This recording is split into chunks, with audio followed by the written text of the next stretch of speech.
اللہ کریم کا شکر ادا کرتا ہوں کہ اس نے مجھے اور آپ کو آج کے دن ایک بار پھر مسجد میں حاضر ہونے کی توفیق عطا فرمائی۔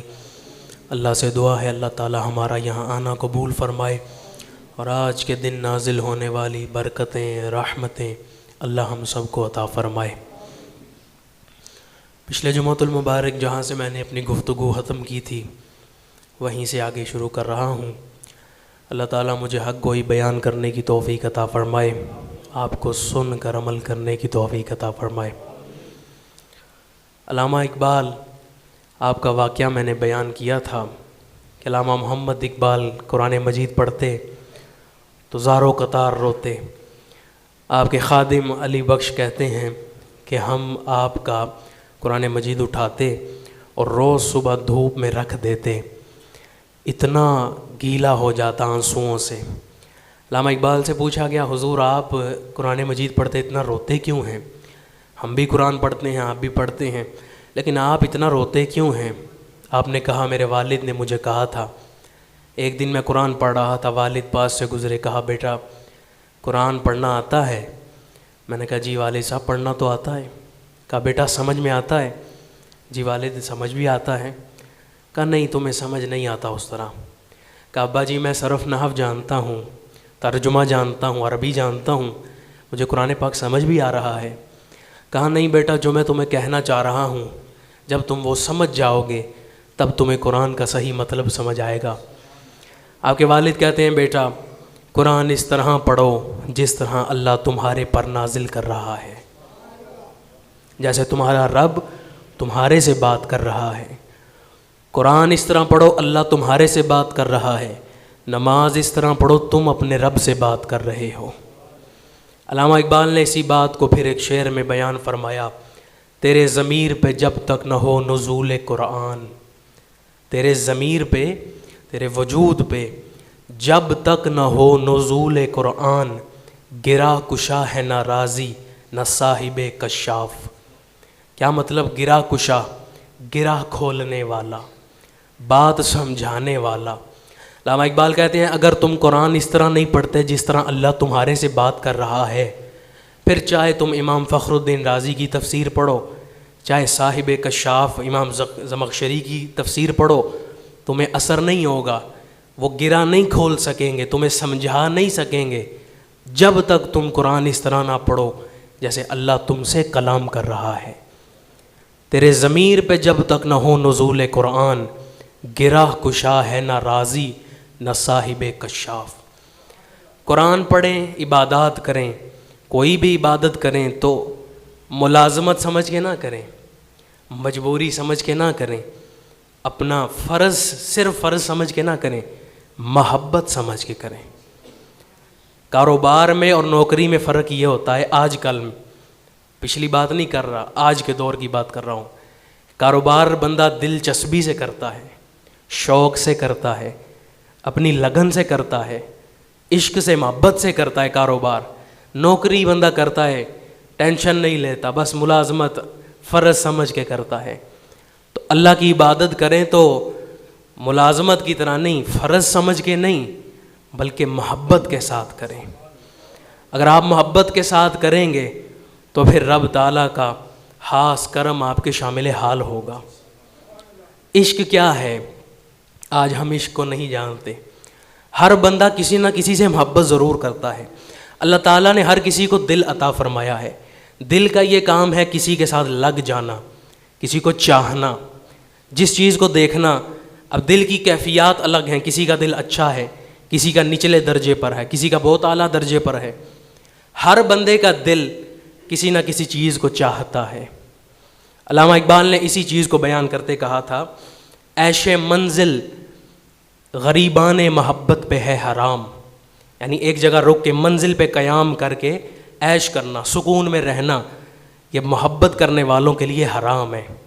عیش منزل غریبان محبت پہ ہے حرام، ہے سب مسافر بظاہر نظر آتے ہیں مقیم۔ ہر بندہ مسافر ہی ہے لیکن نظر آتے ہیں جیسے مقیم ہی ہیں، ہم سب مسافر ہی ہیں، بس سواری کا فرق ہے ورنہ تم بھی میری طرح مسافر ہو۔ بس سواری کا فرق ہے ورنہ تم بھی میری طرح مسافر ہو. کوئی بندہ 2 کروڑ کی گاڑی میں سفر کر رہا ہے, کوئی بندہ چھوٹی گاڑی میں سفر کر رہا ہے, کوئی موٹر سائیکل پہ سفر کر رہا ہے, کوئی سائیکل پہ, کوئی ٹانگوں پہ, اور کوئی معذور ہے. اب مزے کی بات دیکھیں اور ذرا فکر سے سوچیں, ایک لمحے کے لیے اس پہ غور کریں. 2 کروڑ کی گاڑی پہ سفر کرنے والا بندہ زندگی اسی رفتار سے گزار رہا ہے جو ویل چیئر پہ بیٹھا بندہ گزار رہا ہے. آپ 2 کروڑ کی گاڑی میں بیٹھ جائیں پھر بھی زندگی اسی طرح ہی گزار رہے ہیں جس طرح معذور بندہ گزار رہا ہے. رفتار ہر کسی کے لیے ایک ہی ہے, اس کے لیے وقت کم نہیں, آپ کے لیے وقت زیادہ نہیں ہے. اور ایک اور بات یاد رکھیں, ہر بندہ کسی نہ کسی شے سے محبت کرتا ہے. کوئی بندے ایسے ہیں جو مال سے محبت کرتے ہیں, اور کچھ بندے ایسے ہیں جو مال دینے والے سے محبت کرتے ہیں. کچھ بندے ایسے ہیں جو اولاد سے محبت کرتے ہیں, کچھ ایسے ہیں جو اولاد دینے والے سے محبت کرتے ہیں. کچھ ظاہر سے محبت کرتے ہیں, کچھ باطن سے محبت کرتے ہیں. کچھ دولت سے محبت کرتے ہیں, کچھ دنیا سے محبت کرتے ہیں, کچھ آخرت سے محبت کرتے ہیں. یہاں ایک بات یاد رکھیں, ہمارا عموماً یہ خیال بن گیا کہ جو بڑے گھر میں رہتا ہے, بڑی گاڑی میں پھرتا ہے, اس کے دل میں اللہ کا عشق نہیں ہوگا, محبت نہیں ہوگی. یہ ہمارا ذہن بن گیا ہے. بزرگ فرماتے ہیں اگر تم بڑے گھر میں رہو, اچھی گاڑی میں سفر کرو, اچھے کپڑے پہنو, تمہارے دل میں اگر اللہ کی محبت ہے تو تم دنیا دار نہیں ہو, تم دین دار ہو, تم اللہ سے محبت کرنے والے ہو. اور اگر تم پرانے گھر میں رہتے ہو, چھوٹے گھر میں رہتے ہو, تمہارے پاس سواری اچھی نہیں ہے, کپڑے پھٹے پرانے ہیں, لیکن دل میں اللہ کی محبت نہیں, دنیا کی محبت ہے, تو تم دین دار نہیں, دنیا دار ہو. ہم عموماً کسی کو دیکھتے ہیں نا مرتبے پر تو کہتے ہیں یہ تو دنیا دار ہی ہیں. یا اپنے کسی بزرگ کو دیکھیں گے نا, بزرگوں کی آخری زندگی جو ہوتی ہے نا وہ بڑی آسانی والی ہوتی ہے, بڑی اچھی آسائشیں ہوتی ہیں ان کے پاس, بزرگوں کے پاس اچھی چیزیں آ جاتی ہیں, اللہ تعالیٰ ان کو عطا فرما دیتا ہے. تو کم عقل دیکھ کے کہتے ہیں کہ یہ تو دنیا دار ہی ہیں. وہ دنیا داری نہیں ہوتی, دنیا داری تب ہے جب آپ کے دل میں دنیا ہو. اور ایک اور بات یاد رکھیں, مزے کی بات ہے, مشکل میں تو ہر بندہ اللہ کو یاد کرتا ہے. مزہ تب ہے کہ آپ بڑے گھر میں رہیں, بڑی گاڑی میں رہیں, پھر بھی آپ کے دل سے رب کی یاد نہ جائے. مزہ تب آتا ہے. مشکل میں تو اللہ کو ہر کوئی یاد کرتا ہی ہے نا. قرآن مجید میں بھی اللہ تعالیٰ نے فرمایا ہے کہ جب مشکل گھڑی آتی ہے تو یہ اللہ کی طرف دوڑتے ہیں, اور جب آسانی آتی ہے تو اللہ کو بھول جاتے ہیں. مزہ تب آتا ہے جب آپ کے پاس کثرت ہو, مال و دولت ہو, پھر بھی اللہ سے محبت کریں.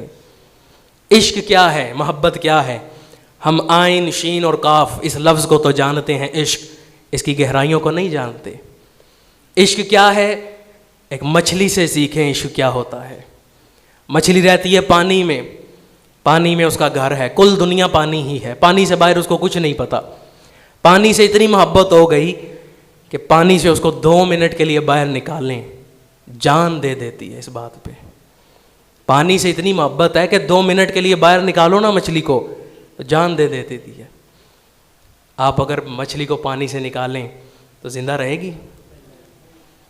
میرا خیال ہے 2-3 بندے نکالیں تو زندہ نہیں رہے گی, باقی ساریوں کی زندہ رہے گی. پھر سارے بولیں نا, زندہ رہے گی؟ نہیں رہے گی. اور پھر اس کی محبت یہاں ختم نہیں ہو جاتی. آپ نے اکثر دیکھا ہوگا مچھلی کھانے کے بعد پیاس لگتی ہے کہ مچھلی پانی سے کتنی محبت کرتی ہے, محبت کے کس مقام پر ہوتی ہے. پانی سے نکال دو اپنی جان دے دیتی ہے. اور پھر یہاں عشق ختم نہیں ہوتا, مچھلی کو پکا کے کھا لیں پھر بھی کھانے کے بعد پیاس رہتی ہے, پیاس لگتی ہے مچھلی کھانے کے بعد. چند محبین کہتے ہیں, عاشق کہتے ہیں, مچھلی سے عشق سیکھو کہ کھانے کے بعد بھی, اندر پیٹ میں جانے کے بعد بھی پانی کو تلاش کر رہی ہے کہ پانی مل جائے. تو عشق ایک ایسی شے ہے کہ مرنے کے بعد بھی یہ عشق ختم نہیں ہوتا. عشق کیا ہے؟ اللہ کے رسول صلی اللہ علیہ وآلہ وسلم کی مبارک اونٹنی سے سیکھیں کہ عشق کیا ہے. حضور کے وصال پاک کے بعد وہ اونٹنی 3 دن مدینے کی گلیوں میں دوڑتی ہے اور آنسو بہا رہی ہے, رونے کی آواز آ رہی ہے. حضور کے فراق میں وہ اونٹنی رو رہی ہے۔ آج میں اور آپ ذرا دیکھیں، کیا ہم بھی کبھی حضور کے لیے روئے ہیں؟ کہ ہماری آنکھوں میں بھی کبھی آنسو آئے ہیں؟ ایک شعر آپ نے اکثر سنا ہوگا، جن کے اندر عشق آ جاتا ہے ان کا کام رونا بن جاتا ہے، جن کے دل میں عشق آتا ہے پھر وہ جاتا نہیں ہے۔ اللہ تعالی ہمیں اس طرح کا عشق عطا فرمائے جو دائمی عشق ہو۔ اپنی گفتگو کو یہیں سمیٹ رہا ہوں۔ اللہ تعالی ہمیں عشق مصطفیٰ کی وہ دولت عطا فرمائے کہ ہم حضور کی اتباع میں حضور کی سنتوں پر چلیں اور اللہ کے رسول صلی اللہ علیہ وآلہ وسلم کو راضی کر سکیں۔